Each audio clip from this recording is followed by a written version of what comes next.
Greetings once again. Welcome to the Diasporic Tsotsi, another lecture in our page where we deal with the conceptual application of deconstructionism, postmodernism, and postcolonial theory. In this video, I'm going to explain how the connection between Dadaism and the Black consciousness art movement can also be subject to a methodological application that is related to Julia Kristeva's idea of intertextuality. So without any further ado, let's get to it. My book combines the methodologies between postcolonial theory and critical theory. This is allowed by the nature of my work, requiring a connection that is based on reading text in a multifaceted and multi-perspective way.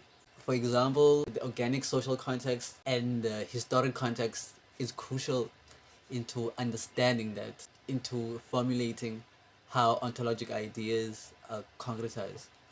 Now, hysteridance as an ontological manifestation is latently about being aware of the thread from the pre-colonial context and that it is intermingled with the post-colonial context, and that this not only has implication for being conscious of the accretion of meanings of political processes and the manner in which they relinquish their particular connotations in the structure of science, it also has to do with the connotations for the independence of the didactic location of the low end of the social spectrum.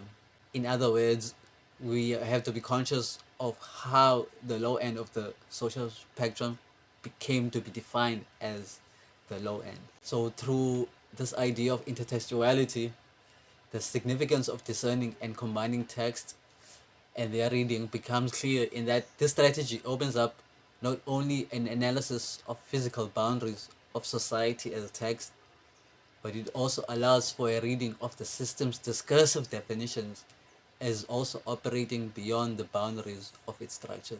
Critical theory has been crucial in philosophizing how also the system operates beyond its own borders and beyond its own theoretical conceptions, and that they are also informed by the same perspective of the low end as much as the low end, also by the same perception.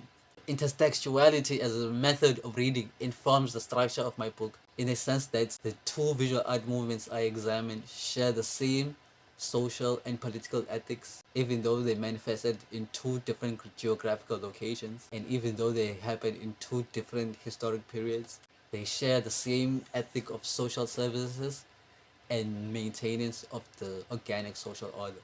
Both created artworks that incorporated the organic social order, one through the conceptual art implications of the found object, and the other by highlighting the social context forming a significant part of their artworks, that is, in the Black consciousness movement.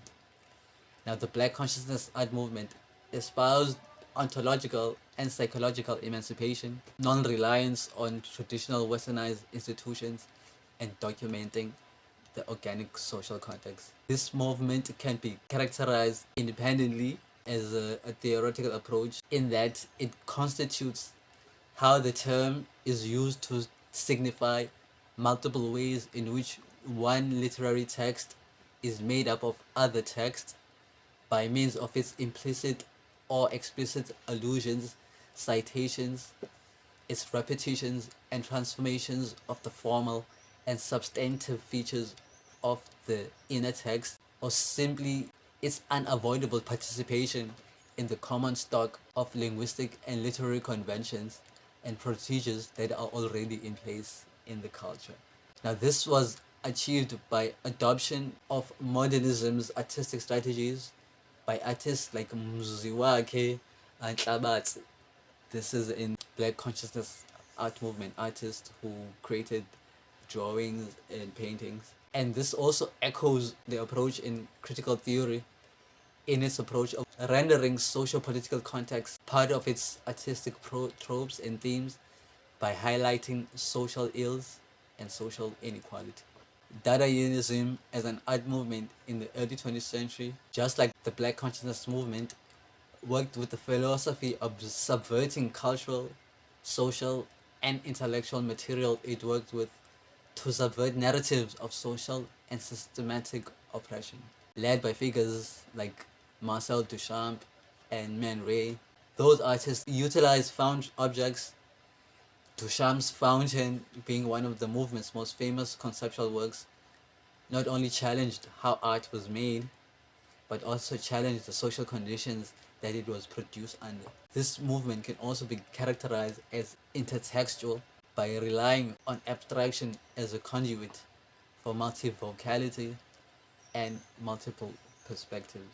So in this video, I showed how these two movements operate as hysteridentical or as hysteridans by showing that they both rely on the traditional values to define the way that they create a departure from those traditional values, and that both subjects can be subject to a methodological application through the psychoanalytic idea of intertextuality as devised by Julia Kristeva.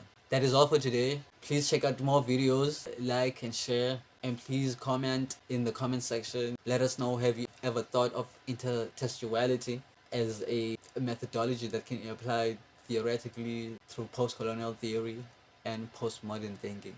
Peace and love.